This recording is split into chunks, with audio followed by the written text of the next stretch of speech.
지난 세 주일에 걸쳐서 요한복음과 마태복음의 서언을 살펴보았습니다. 오늘은 누가복음의 서언을 살펴보겠습니다. 예수님의 제자입니까? 라는 제목으로 말씀드리겠습니다. 예수님께서 이 세상에 오셔서 하나님 아버지의 뜻을 따라 영혼들을 구원하여 제자 삼는 일을 하셨습니다. 그렇게 제자가 된 자들을 잘 훈련하여 예수님의 성숙한 제자가 되게 하셨습니다. 그리고는 자신이 하셨던 그 일을 사도들에게 부탁하셨습니다. 마태복음 28장 19절 20절의 말씀입니다. 예수님께서 사도들에게 말씀하십니다. 그러므로 너희는 가서 모든 민족을 제자로 삼아 아버지와 아들과 성령의 이름으로 세례를 베풀고 내가 너희에게 분부한 모든 것을 가르쳐 지키게 하라. 볼지어다 내가 세상 끝날까지 너희와 항상 함께 있으리라 하시니라. 마태복음의 제일 마지막 부분이지요. 여기에 예수님의 명령과 약속이 담겨 있습니다. 약속은 내가 세상 끝날까지 너희와 함께 있으리라 말씀이시고요. 명령은 예수님께서 하신 명령 가운데 가장 큰 명령이라고 하는 지상대명령입니다. 금방 읽은 지상대명령 안에는 여러 개의 동사가 있지요. 가서 제자를 삼아 세례를 베풀고 가르쳐 지키게 하라입니다. 그러나 원어를 보면 주동사는 하나입니다. 제자 삼으라입니다. 다른 동사들은 다 분사형 동사입니다. 그러므로 우리가 이 본문을 읽을 때에 이렇게 읽어야 합니다. 가서 제자 삼으라, 세례를 베풀어 제자 삼으라, 가르쳐 지키게 하여 제자 삼으라, 이렇게 읽어야 합니다. 모든 민족에게로 가야 하는데 그 목적은 제자 삼기 위해서입니다. 세례를 주는 목적도 제자 삼기 위해서입니다. 가르쳐 지키게 하는 목적도 제자 삼기 위해서입니다. 예수님의 지상 대명령을 한마디로 요약하면 영혼들을 구원하여 제자 삼으라는 명령입니다. 예수님의 소원은 단순히 영혼 구원에만 머물지 않습니다. 구원받은 영혼들이 예수님의 제자가 되는 것입니다.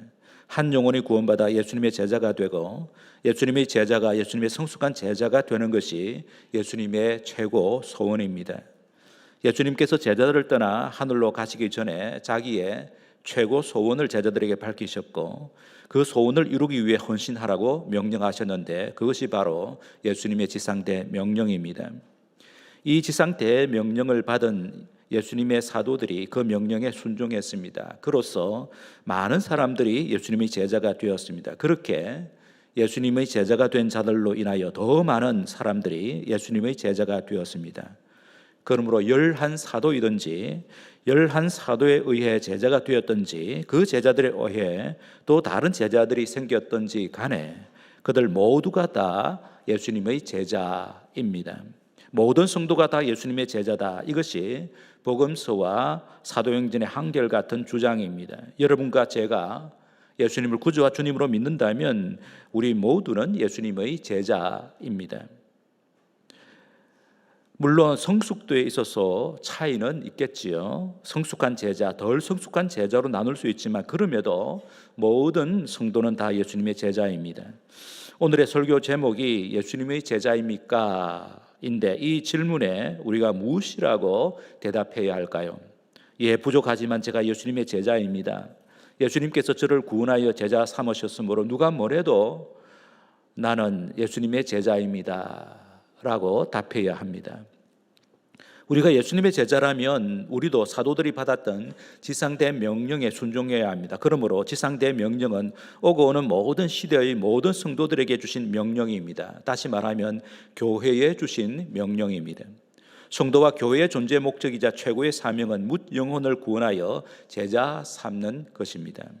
누구를 구원해야 하나요? 모든 민족입니다. 왜 그들을 구원해야 합니까? 예수님의 제자가 되도록 하기 위해서입니다. 그러면 당장 질문이 생기죠. 어떻게 해야 모든 민족을 제자 삼을 수 있을까요? 그 좋은 예를 오늘 본문에서 찾을 수 있겠습니다. 오늘 본문은 누가복음의 서언이지요. 누가복음의 저자는 사도 바울의 동역자였던 누가입니다. 이 누가가 사도행전도 기록했습니다. 신약 성경에서 분량으로 따지면 누가가 기록한 누가복음과 사도행전이 사도 바울이 기록한 13권의 편지의 분량과 거의 비슷합니다. 그러하기에 누가는 성경을 기록한 사람, 그것도 신약 성경 저자 가운데서 가장 긴 분량의 글을 쓴 사람으로 기억되어야 합니다. 그러나 누가가 성경의 저자가 되어야 하겠다고 생각한 것은 아닐 것입니다. 그저 한 사람을 위해 쓴 2편의 글이 사도들과 초대 교회에 의해 거룩한 문서로 받아들여졌습니다. 그 문서가 교회 예배 시에 읽혀졌고 하나님의 감동으로 기록된 성경으로 초대 교회가 수납했습니다. 한 사람에게 쏟아부은 뜨겁고 진지한 사랑의 편지가 당대뿐 아니라 오고 오는 모든 세대의 무수한 사람들에게 감동과 도전을 주는 성경이 되었다는 것은 우리에게 큰 교훈을 줍니다. 작은 씨앗 하나가 땅에 떨어져 거기서 싹이 나고 자라서 많은 열매를 맺은 것입니다. 참으로 위대한 일은 자기가 받은 작은 일에 자신의 전부를 투자하는 것입니다. 주님께서 맡겨주신 작은 일에 최선을 다하는 것, 그것이 주님을 기쁘시게 하며 세상에 거룩한 영향을 미칩니다. 누가가 그토록 진지하게 편지를 쓰도록 마음을 빼앗았던 사람은 데오빌로이었습니다. 3절에 보면 데오빌로 뒤에 가카라는 호칭이 붙어 있습니다. 로마의 꽤 높은 관리로 짐작됩니다. 4절에 따르면 데오빌로는 기독교 신앙을 가진 지 얼마 안 되는 초신자였다고 짐작이 됩니다. 데오빌로라는 이름은 하나님을 사랑하는 사람 혹은 하나님의 사랑을 입은 사람이라는 뜻인데 데오빌로가 본명은 아닐 것입니다. 아마도 그가 기독교 신앙을 갖게 된 다음에 크리스찬 친구들이 붙여준 것 같습니다. 누가가 데오빌로를 언제 어디서 만났는지 알 수는 없습니다. 중요한 것은 누가가 이 편지를 쓰면서 분명하고 고상한 목적을 가졌다는 것입니다. 4절을 다시 보시기 바랍니다. 이는 각하가 알고 있는 바를 더 확실하게 하려 함이로라. 데오빌로는 이미 기독교 신앙의 기초를 배워 알고 있었습니다. 하지만 그 신앙의 기초 위에 그를 더욱 견고하게 세우기를 누가가 원했다고 하는 것입니다. 그런데 누가가 데오빌로를 직접 만날 수 있는 여건이 되질 않았습니다. 그래서 글을 써서 보내기로 작정했습니다. 그러나 그저 안부를 묻는 정도로 그칠 수 없었습니다. 이유는 더 중요한 목적이 있었기 때문입니다. 금방 말씀드린 대로 데오빌로 각하의 신앙이 더욱 확실하게 자리 잡도록, 그래서 그의 믿음이 성숙하도록 돕고자 누가가 글을 쓴 것입니다. 여기서 우리가 누가에게서 우선적으로 배워야 할 것은 누가가 한 사람 데오빌로 각하를 위하여 고상한 목표를 가졌다는 것입니다. 여러분도 이 같은 목표를 가지고 있습니까? 여러분께서 하나님께서 여러분에게 맡겨주신 사람들이 신앙을 가질 뿐만 아니라 신앙이 성숙하도록 돕는 것이야말로 우리가 추구해야 할 고상한 목표입니다. 아내나 남편, 자녀, 부모나 친지들, 친구와 직장 동료들, 이웃이 기독교 신앙을 가질 뿐만 아니라 더 나아가 그 신앙이 잘 자라가도록 돕는 것이 우리가 추구해야 될, 우리가 이루어야 될 고상한 목표입니다. 누가에게서 또 한 가지 배워야 할 것이 있는데 그것은 누가가 그 목표를 이루기 위하여 최선의 준비와 노력을 기울였다는 것입니다. 1절에서 3절을 보면 누가는 자신이 알고 있는 상식으로 기독교 신앙에 대하여 쓰려고 하지 않았습니다. 1절을 보시면 우리 중에 이루어진 사실에 대하여, 여기 우리 중에 이루어진 사실은 예수님의 행적을 가리킵니다. 2절에 보면 처음부터 목격자와 말씀을 일꾼된 자들이 전하여 준 그대로, 여기에 처음부터 목격자와 말씀의 일꾼이 된 자들, 사도들이지요. 사도들이 전하여 준 그대로 내력, 이 내력도 예수님의 행적입니다. 내력을 저술하려고 붓을 든 사람이 많은지라. 3절에 보면 그 모든 일을 근원부터 자세히 미루고 살핀 나도, 누가도 예수님의 행적에 관하여서 근원부터 자세하게 살펴보았다라고 말합니다. 누가는 예수 그리스도에 관한 자료들을 열심히 수집했습니다. 그리고 그 자료들을 정리하고 연구했습니다. 그리고 온전히 자기의 것이 되도록 소화했다는 뜻이 내포되어 있습니다. 그러면서 이제 예수 그리스도에 관하여 처음부터 차례로 글을 쓰고 있는데 자기가 쓰고 있는 글에 오류가 없음을 확신하고 있는 것이죠. 특히 누가는 데오빌로 각하에게 가르친다는 태도로 이 글을 쓰고 있는 것이 아니라 그가 수집한 자료들로부터 자신이 먼저 많은 것을 배웠습니다. 여러분이 누가복음과 사도행전을 읽어보시기 바랍니다. 누가는 복음의 진리에 대하여 확신으로 가득 차 있습니다. 누가는 데오빌로를 위해 자료를 준비하고 글을 쓰면서 자신이 먼저 은혜를 받았습니다. 그래서 그 글이 살아 있습니다. 누가복음과 사도행전은 지금도 많은 사람들을 변화시키고 있습니다. 세상을 새롭게 변화시키고 있는 책이지요. 우리도 만나는 사람들에게 감동을 주는 사람이 되기 위해서는 우리가 먼저 주님의 은혜를 받아야 합니다. 우리가 먼저 하나님의 말씀에 감동해야 합니다. 우리의 내면에 하나님의 말씀, 생명의 말씀으로 가득 채워져야 하지요. 하나님의 말씀을 연구하고 배우는 열정이 있어야 합니다. 그럴 때 자연스럽게 이웃들에게 감동을 줍니다. 신선한 영향력을 주는 사람이 되지요.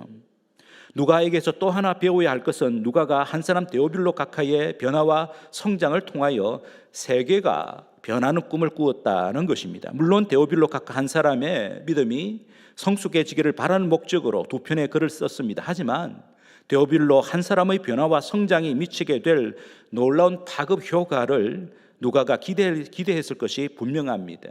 누가복음과 사도행전을 쓸 때 누가가 어떤 심정이었을까 상상하면서 누가의 심정을 이렇게 표현할 수 있겠습니다.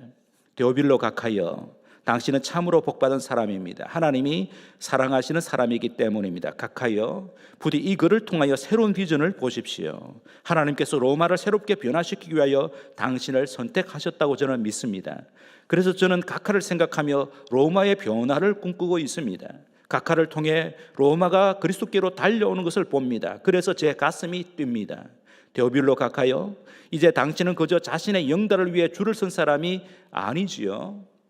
세계를 새롭게 하는 사람들의 대열에 섰습니다. 저는 믿습니다. 당신을 향하신 주님의 아름다운 크신 비전이 성취될 것입니다. 당신을 통해 세계가 복받을 것입니다. 그 일에 당신의 생애를 투자하십시오. 그것이 제 소원입니다. 아니, 우리 주님의 소원입니다. 그래서 당신께 이 글을 쓰고 있습니다. 데오빌로 각하여, 세계를 품는 사람이 되십시오. 제가 이렇게 생각한 이유가 있습니다. 누가복음의 속편인 사도행전에서 누가의 본심이 여지없이 드러나고 있기 때문입니다. 데오빌로 각하에게 누가가 정말 알려주고 싶었던 것이 있었습니다. 복음의 말씀과 성령님께서 지금 세상을 하나님의 나라로 바꾸고 있다는 것입니다. 로마가 변하는 것, 시간 문제라는 것이죠. 로마뿐 아니라 땅끝이 주님께로 달려오고 있다는 것입니다. 복음과 성령이 지금 예수님의 제자들, 예수님의 정의들을 통하여 세상을 변화시키고 있다는 것입니다. 그래서 이 거룩한 대열에 데오빌로 각하도 함께 나서기를 원했습니다. 성도 여러분, 세상이 하나님의 나라가 되는 것은 시간 문제입니다. 만물의 주관자의 회복자이신 하나님께서 그렇게 약속하셨기 때문입니다. 그런데 세상을 변화시키기 위한 하나님의 전략이 무엇일까요? 그 전략은 한 영혼의 진정한 변화와 성숙입니다. 한 영혼의 진정한 변화와 성숙을 통해 세상을 변화시키는 것이 하나님의 전략입니다. 성도 여러분, 한 사람의 변화는 그 한 사람의 변화로 끝나지 않습니다. 한 사람의 진정한 변화와 성숙은 주위 사람들을 변화시킵니다. 이것이 세상을 변화시키는 가장 확실한 하나님의 전략입니다. 그러므로 우리 주위의 한 사람을 변화시키는 것, 이것이 세상을 새롭게 하는 가장 확실한 방법입니다. 누가에게 데오빌로가 있었듯이 오늘 저와 여러분에게도 제2, 제3의 데오빌로가 분명히 있습니다. 하나님께서 우리에게 글을 붙여주셨습니다. 그 데오빌로가 누구입니까? 그런데 더 중요한 것은 누가가 데오빌로 각하의 변화와 성숙을 위해 쓴 글의 내용입니다. 두말할 것도 없이 누가복음의 핵심 내용은 예수 그리스도입니다. 누가는 데오빌로 각하에게 예수 그리스도가 어떤 분이신지를 명확하게 소개하는 목적으로 이 글을 썼습니다. 그래서 누가는 예수 그리스도보다 자신이 더 부각될까 봐 조심하고 있습니다. 예수 그리스도만을 부각시키기 위하여 자기의 감정을 극도로 절제하면서 써내려갔습니다. 누가복음의 서론에서 등장하는 세례 요한의 얘기도 세례 요한에게 그 초점이 있는 것이 아니라 예수 그리스도의 길을 예비하는 데 있었음을 보여주기 위해서였습니다. 예수님께서 만나셨던 많은 사람들의 얘기에서도 누가의 1차적인 관심은 예수님이었습니다. 어떻게 하면 데오빌로 가카에게 예수님을 가장 생생하게 그려줄 수 있을까 하는 것이 누가의 최고 소원이었습니다. 사도행전에 나오는 제자들의 사역 얘기도 그 중심이 제자들이 아닙니다. 그 제자들의 가슴에 살아계신 예수 그리스도가 사도행전의 중심 내용입니다. 누가는 그것을 보았습니다. 특히 바울의 동역자로 선교 여행에 동행하면서 누가가 목격한 것은 바울을 사로잡고 계신 예수 그리스도였습니다. 병약하고 체구도 볼품없는 바울로 하여금 오직 한 가지 일, 영혼들을 구원하여 제자 삼는 일, 그래서 한 영혼의 행복을 위하여 자신을 송두리째 내던지는 사랑의 삶을 살게 했던 그 원동력이 무엇인지 누가가 생생하게 목격한 것입니다. 그것은 다름 아닌 바울의 가슴에 살아계신 예수 그리스도였습니다. 누가가 목격한 바울은 어떤 자였습니까? 예수 그리스도 때문에 여러 번 매를 맞았습니다. 위험한 여행을 마다하지 않았습니다. 감옥에도 여러 번 갇혔습니다. 오해도 많이 받았습니다. 그럼에도 불구하고 바울은 늘 감사했습니다. 기뻐했습니다. 그의 기도는 넓고 깊었습니다. 그의 열정은 담이 없었습니다. 그의 걸음은 활기와 소망이 넘쳤습니다. 그의 얼굴은 언제나 맑고 밝았습니다. 그의 가슴은 너무 커서 온 세상을 품었습니다. 바울을 따르면서 누가는 바울을 저토록 행복한 사람으로 살게 하시는 예수 그리스도를 더 많이 배우고 경험하게 되었습니다. 이제 누가도 바울처럼 예수님에게 사로잡힌 사람이 되었습니다. 예수님을 소개하는 것이 그의 생애 목표가 되었습니다. 그래서 데오빌로 가카에게 즐겁게 예수님을 소개하고 있는 것입니다. 자기가 받은 최고의 복을 최선을 다해 나누고 있는 것이지요. 그렇습니다. 바울 사도는 누가를 예수님의 신실한 제자로 양육했습니다. 이제 누가도 바통을 이어받아 한 사람 데오빌로를 예수님의 성숙한 제자로 양육하려는 것입니다. 저는 누가를 생각하면서, 그리고 누가가 쓴 누가복음과 사도행전을 읽으면서 그의 뛰는 가슴과 진지한 기도의 흔적을 생생하게 느낄 수 있었습니다. 그러면서 제 삶을 돌아보았습니다. 목사가 되어 35년이 되도록 목회를 해왔는데 과연 누가처럼 한 영혼에게 이렇게 절절한 사랑을 베푼 적이 있었는지 돌아보며 회개했습니다. 그리고 다짐했습니다. 바로 이 일이다. 앞으로 내가 집중해야 할 일이 바로 이것이구나 깨달았습니다. 누가처럼 한 영혼의 귀중함을 알고 그 영혼의 변화와 성숙을 위하여 최선을 다하는 이 단순한 목표를 위하여 살아야겠다라고 생각했습니다. 여러분은 릭 워런 목사님을 잘 알 것입니다. 미국 세들백 교회 담임 목사이죠. 목적이 이끄는 삶이라는 책을 썼는데 신앙서적 가운데 한동안 베스트셀러이기도 했습니다. 이 릭 워런 목사님에게 새로운 전환기를 가져다 주신 분이 있었습니다. 그분은 자신의 부친이었습니다. 릭 워런 목사님의 부친도 목사였는데 50년간 목회하다가 암에 걸렸습니다. 임종 일주일 전에는 의식이 왔다 갔다 했습니다. 한 번은 부친께서 일어나려고 애를 쓰시면서 계속하여 뭔가를 중얼거렸습니다. 가만히 들어보니까 이런 말이었습니다. 예수님을 위해 한 명이라도 더 구해야 해. 예수님이라도 한 명이라도 더 구해야 돼. 1시간 동안 100분도 넘게 똑같은 말만 되풀이하셨습니다. 그러더니 약한 손을 뻗어 아들 릭 워런 목사의 머리에 손을 얹고 유언을 남겼습니다. 아들아, 예수님을 위해 한 명이라도 더 구해라. 그리고는 임종하셨습니다. 릭 워런 목사님은 지금도 부친의 마지막 임종의 모습을 잊을 수 없다고 간증하면서 그 후로 그의 생애 목표가 완전히 달라졌다고 합니다. 그의 생애 목표는 예수님께서 사도되게 위임하신 지상 대명령을 수행하는 것이었습니다. 즉 영혼들을 구원하여 제자 삼는 일에 생명을 걸고 목회했습니다. 그 일보다 더 시급하고 중요한 일이 없음을 그가 깨달았기 때문입니다.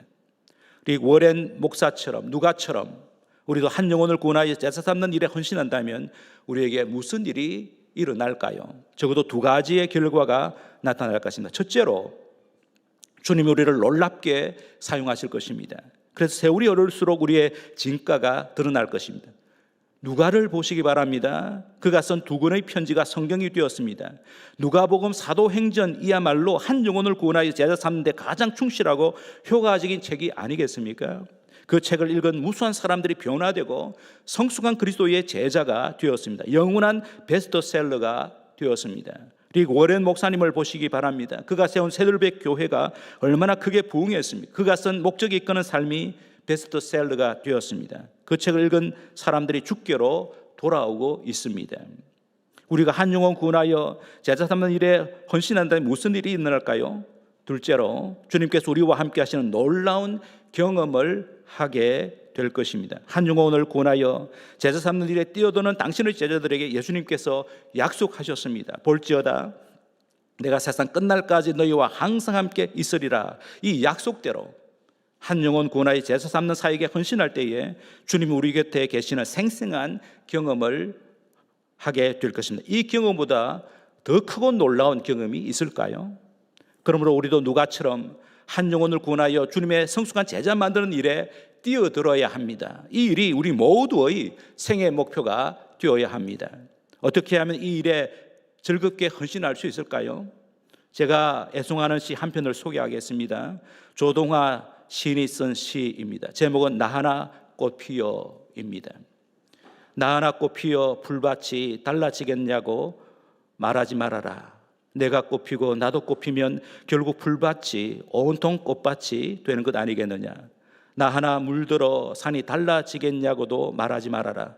내가 물들고 너도 물들면 결국 온 산이 활활 타오르는 것 아니겠느냐. 나부터 그리스도로 물들면, 그리고 나 때문에 또 다른 한 사람이 그리스도로 물들면 언젠가는 온 세상이 그리스도로 물들 날이 오는 것이지요. 온 세상이 그리스도로 물들게 하려면 나 자신부터 그리스도로 물들어야 합니다. 물들 때 진하게 물들어야 합니다. 한박교회 성도 여러분, 한 영혼을 위하여 여러분의 사랑을 바치시기 바랍니다. 지금 자주 만나고 있는 한 사람 한 사람을 사랑의 대상으로 여기고 그 영혼에게 가장 귀한 사랑을 던져보시기 바랍니다. 그 사랑 때문에 그가 예수님의 사람이 되고 그 사랑 때문에 그가 예수님의 성숙한 제자가 된다면 그보다 더 가치 있고 위대한 일은 없을 것입니다. 그러기 위하여 먼저 저와 여러분이 바울처럼 누가처럼 예수님으로 물들어야 합니다. 우리부터 예수님의 성숙한 제자가 되어야 합니다. 우리 각자가 예수님의 성숙한 제자로 살 때에 우리의 가정과 이웃과 직장과 학교와 세계가 새로워질 것입니다. 우리 모두 예수님의 성숙한 제자들이 되고자 다짐하고 헌신하는 성탄절 시즌이 되기를 주님의 이름으로 축복합니다. 말씀을 생각하면서 우리 함께 기도하겠습니다. 오늘 주신 말씀 참 감사드리시고 주님께서 우리를 불러 예수님의 제자가 되게 하신 것 감사합니다. 하지만 그냥 예수님의 제자가 아니라 예수님의 성숙한 제자가 되게 하여 주시옵소서. 예수님으로 물들게 하여 주시옵소서. 그래서 내가 만나는 사람들에게 예수님을 말과 삶으로 소개하고 그들도 우리처럼 예수님의 제자가 되고 성숙한 제자가 되도록 이 사명, 이 최고의 사명에 헌신하는 자신과 가정과 교회가 되게 하여 주시옵소서. 함께 축복하면서 기도하겠습니다.